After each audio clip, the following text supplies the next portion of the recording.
Kalau dia duduk tidak telentang, tidak telungkup, tidak nyender kanan, tidak nyender kiri, apakah batal wudhunya? Tak batal, walaupun sampai ngorok. Tak batal. Kecuali kalau menyender dia batal. Kenapa kalau nyender?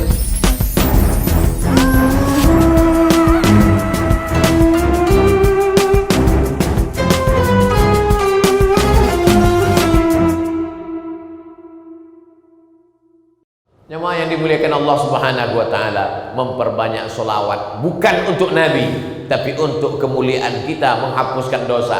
Jadi kayak ditanya orang, Ustaz Somad bagus istighfar apa sholawat? Dua-duanya. Kalau waktunya pendek Pak Ustaz, pilihannya cuma antara istighfar. Kalau beristighfar nggak dapat sholawat, kalau bersolawat nggak dapat istighfar. Mana ada? Dua-duanya bisa dapat. Astaghfirullahaladzim, Allahumma sholli ala sayyidina Muhammad wa ala ali sayyidina Muhammad. Saya tahu, dia cuma ngetes aja. Bagaimana kalau pilihannya cuma satu? Kita mau dihukum mati, lalu kata yang mau mancung, mau nembak, kamu pilihannya tinggal satu. Lalu kita dalam posisi satu, permintaan terakhir, mau sholawat apa istighfar? Jangan istighfar, karena kalau kau istighfar hanya ampun dosa. Tapi berselawat, karena kalau kau berselawat dosamu terampunkan dan kau mendapatkan syafaat dan kau dekat dengan Nabi, naik derajat. Karena kata Nabi, man shalla alayya salatan, berselawat kepadaku satu kali, sallallahu alaihi biha asra, Allah berikan 10 kebaikan, wa huttat anhu asra sayyiat, dihapuskan 10 dosa kesalahan, wa rufi'at lahu asara darajat, dinaikkan derajat tingkatan kemuliaan. Maka selama di jalan sebelum sampai ke masjid, astaghfirullahaladzim, astaghfirullahaladzim, astaghfirullahaladzim, Allahumma sholli ala sayyidina Muhammad wa ala ali sayyidina Muhammad, Allahumma sholli ala sayyidina Muhammad.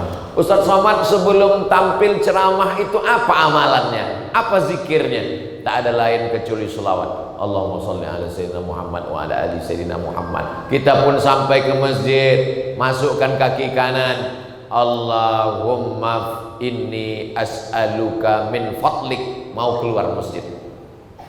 Kenapa mau keluar masjid itu? Minta rezeki. Keluar dari masjid masuk ruko, jualan. Keluar masjid masuk ke sawah, tanam padi. Keluar masjid bertugas di kantor bagi yang pegawai. Keluar masjid lalu lintas, bapak polisi. Keluar masjid mempertahankan NKRI, bapak tentara. Maka dia minta kepada Allah, Allahumma ftahli abwaba rahmatik. Pas mau masuk masjid minta bukakan rahmat. Kenapa waktu mau masuk masjid minta rahmat? Karena selama di masjid malaikat mendoakan, Allahumma ighfir lahu, Allahumma arhamhu, supaya connect, sejalan antara doa malaikat untuk dia dengan doa dia kepada Allah. Maka sebelum masuk masjid dia katakan, Allahumma ftahli abwaba rahmatik. Begitu sampai di masjid malaikat mengatakan, Allahumma ighfir lahu, Allahumma arhamhu, Allahumma ighfir lahu, Allahumma arhamhu. Orang yang tidak berdoa, tidur, tapi malaikat mendoakan dia, itu adalah orang yang duduk di dalam masjid yang wudhunya tidak batal. Kalau nyender batal, kalau tidur, kalau nggak tidur nggak batal. Kalau dia duduk tidak telentang, tidak telungkup, tidak nyender kanan, tidak nyender kiri, apakah batal wudhunya? Tak batal, walaupun sampai ngorok. Tak batal. Kecuali kalau menyender dia batal. Kenapa kalau nyender itu bisa batal? Karena tidak terkendali lagi di bawah. Di bawah itu tak terkendali, keluar angin, maka batal wudhunya. Selama tidak batal wudhunya, malaikat mendoakan dia dengan 2 doa, Allahumma ighfir lahu, Allahumma arhamhu, Allahumma ighfir lahu, Allahumma arhamhu, Allahumma ighfir lahu, Allahumma arhamhu, sampai 2. Yang sarif, dia keluar masjid, au yahdas, atau wudhunya batal. Bagaimana dengan kami Pak Ustadz? Kenapa kamu memang dari awal nggak masuk masjid? Kenapa nggak masuk? Karena penuh. Maka terhitung di dalam masjid selama soknya tidak putus. Jadi saudara kita yang berada di luar itu terhitung di dalam masjid selama soknya tidak putus. Adapun yang di seberang jalan putus. Sebetulnya jarak kita dengan sok itu berapa meter tidak putus? 150 meter. Kalau dihitung meteran sekarang. Makanya kalau ada orang nanti di Masjidil Haram tiba-tiba kosong, ada dia. Loh, ngapain dia di situ? Itu putus saf. Selama belum sampai 150 meter. Tapi jangan ini dipakai di balik papan. Nanti orang yang rumahnya dekat masjid, dia di kamar. Tanya sama istrinya, abang nggak ke masjid? Selama nggak sampai 150 meter. Lalu apa makna merapatkan shaf? Yang afdal, tidak putus sama sekali, dimuliakan Allah Subhanahu wa taala. Ini dikaji dalam pembahasan kitab fikih tentang pembahasan shaf. Begitu sampai di dalam masjid dia tidak duduk, tapi dia langsung sholat tahiyatul masjid. Apa itu Ustaz Somad? Cerita tentang tahiyatul masjid. Tadi kami perhatikan dia, kami tunggu di Masjid Al-Munawwarah, enggak ada dia tahiyatul masjid, langsung aja berdiri, langsung qomat. Saya tahiyatul masjidnya di samping, guys. Masuk tahiyatul masjid. Pas sudah mau qomat baru saya keluar. Sudah mau qomat Pak Ustaz, baru saya berdiri, baru qomat. Iza dakhala ahadukumul masjid, kalau kamu masuk masjid, fala tajlis, jangan duduk. Fala yajlis, jangan duduk, hatta yusalli rak'ataini, salat sunat 2 rakaat. Jangan tinggalkan qabliyah subuh.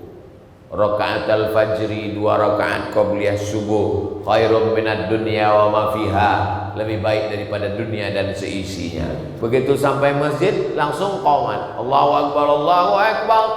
Asyhadu an la ilaha illallah.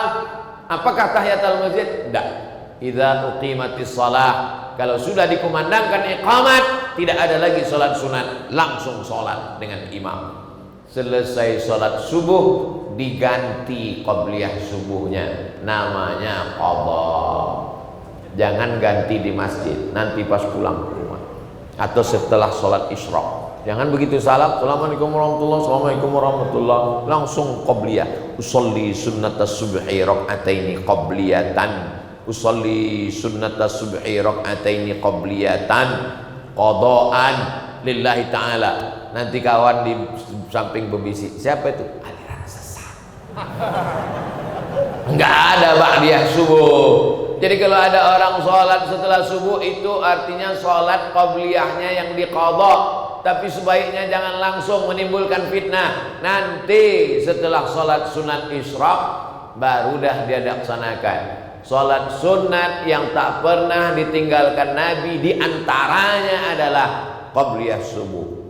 Si Bill Gates kaya di dunia, si Fulan Mark Zuckerberg terkaya di dunia, tapi yang terkaya di dunia adalah orang yang mendapatkan qabliyah subuh. Itu ditulis gambar di grup-grup WhatsApp. Yang belum dapat, cari, share ke kawan-kawan. Kenapa demikian? Karena Allah memberikan pesan kepada Nabi Muhammad SAW. Apa kata Nabi? Allahumma barik li ummati fi bukuriha. Berikanlah berkah pada umatku ini di waktu pagi. Siapa yang paling pagi bangunnya, dia yang paling berkah hidupnya. Ternyata di seluruh negeri-negeri ini ada orang yang paling pagi bangunnya. Siapa itu? Orang Jepang. Kenapa orang Jepang paling pagi? Karena dia yang pertama terbit matahari. Bapak Ibu yang dimuliakan Allah SWT, orang Jepang itu orang maju. Indonesia sama-sama Asia, bisa dia menjajah kita. Kalau orang Eropa menjajah kita, ya karena dia besar, tegap, tinggi. Orang Jepang sama kita, lebih kecil matanya dari kita lagi. Bisa dia menjajah kita 3,5 tahun. Bahkan nenek moyang kita mengatakan lebih kejam lagi Jepang itu daripada Belanda yang 350 tahun. Lebih menyakitkan. Berapa perempuan-perempuan dari Cina, Tiongkok menuntut Jepang karena pemerkosaan yang luar biasa. Selevel dengan Eropa, dengan sekutu, dengan Jerman, dengan Prancis, dengan Inggris. Sampai akhirnya dibom Hiroshima dan Nagasaki. Tak tumbuh rumput. Barulah Indonesia merdeka. Pulang mereka ke kampung halamannya. Saking kuatnya mereka. Allah Subhanahu wa ta'ala menurunkan keberkahan walaupun orang itu tidak beriman selama dia bangun di awal pagi. Saya ketika menjadi dewan juri musabaqah tilawatil Quran, tinggal di sebuah pulau, bangun pagi dari hotel ke masjid raya, jalan kaki. Kami tengok, alhamdulillah, hebat orang di sini ya. Kedai-kedai kopi belum sholat subuh sudah buka. Siapa punya? Ayah, kita punya. Orang Islam mana? Kenapa orang Allah beri rezeki kepada orang tak Islam, Pak Ustaz? Bukan masalah Islam tak Islam, dia duluan bangun pagi. Makanya nenek moyang kita mengatakan, jangan sampai rezekimu dimakan, jangan sampai rezeki dipatok ayam. Rezeki umat Islam habis dipatok ayam, diterkam kucing, diambil tikus. Dia tak dapat apa-apa, barulah dia bangun pagi. Setelah itu baru menyalahkan, saya sudah Islam, kenapa Allah tak bagi rezeki kepada saya? Bukan salah Allah Subhanahu wa taala, engkau tidak merebut rezeki Allah. Merebut rezeki itu sama seperti padi yang ditebarkan di tengah lawan. Mana ayam yang paling cepat cotoknya, dia yang paling banyak dapat. Begitulah Allah membagi rezeki di hadap permukaan bumi ini. Makanya Nabi mendoakan, Allahumma barik li ummati fi bukuriha. Masya Allah, tabarakallah. Bangun kami pagi tadi keluar balik papan seperti tidak ada tidurnya. Tadi malam kami pulang pengajian, orang belum tidur. Pulang pagi ini kami mau pengajian, orang nggak tidur. Kapan tidurnya balik papan ini? Hidup terus. Mudah-mudahan Allah menurunkan barokah-barokahnya. Lalu kemudian selesai sholat, kita tidak diperkenankan keluar sampai masuk waktu. Dari tadi Ustaz Somad melihat ke atas, melihat ibu-ibu, saya melihat jam. Jam 6 lewat 22. Di sana sudah 22, di sini masih 19. Ini artinya ikhtilaf sedikit, tidak apa-apa. Nah, setelah itu barulah sholat sunat isyraq 2 rakaat. Bagi yang pakai usolli sunnatal isyraq raka'ataini lillahi ta'ala. Salat subuh berjamaah, duduk berzikir dengan Allah sampai terbit matahari. Salat sunat isyraq 2 rakaat dapat pahala seperti haji dan umrah. Enggak bisa sebulan sekali, seminggu sekali. Enggak bisa seminggu sekali, sebulan sekali. Tak bisa seumur hidup sekali. Enggak juga bisa mati aja lah. Apalagi yang bisa kita lakukan biar supaya kita istiqomah? Buat kajian subuh. Saya kajian subuh di luar. Kalau yang rutinnya insya Allah dimulai Agustus di masjid dekat rumah saya. Subuh Rabu pertama, subuh Rabu kedua, subuh Rabu ketiga membaca kitab Riyadhus Shalihin. Insya Allah berkelanjutan sampai khatam Riyadhus Shalihin, pindah lagi kitab Al-Azkar, khatam Al-Azkar, pindah lagi kitab Bulughul Maram, khatam Bulughul Maram, pindah lagi kitab Jawahirul Bukhari, khatam Jawahirul Bukhari, pindah Sahih Al-Bukhari, 7.275 hadis. Kalau sudah kitab besar dibaca, 2 kemungkinan. Kalau tidak kitab itu khatam, kita khatam. Kitab itu khatam, pindah kitab Sahih Muslim. Kita yang khatam akan dilanjutkan tradisi yang baik itu oleh anak cucu kita insya Allah. Mudah-mudahan kajian-kajian subuh ini terus berlanjut insya Allah. Saya ingin mendengar kabar bukan saat ada. Waktu Ustaz Abdul Somad kemarin, Masya Allah, pengajian di Masjid Al-Munawwarah, sendal hilang. Setelah Ustaz Somad pulang, kami lanjutkan kajian-kajian itu yang sebelumnya seminggu sekali kami buat setiap hari, Pak Ustaz. Mantap. Oh, kami nggak bisa kajian, Pak Ustaz. Kenapa? Mau masuk kantor. Bohong. Kantor masuk jam 8. Masa berangkat sekarang? Tapi kami mau masakkan untuk anak untuk berangkat sekolah, Pak Ustaz. Oke. Yang tidak bisa tidak apa-apa. Tapi paling tidak hari libur, hari Sabtu, hari Ahad.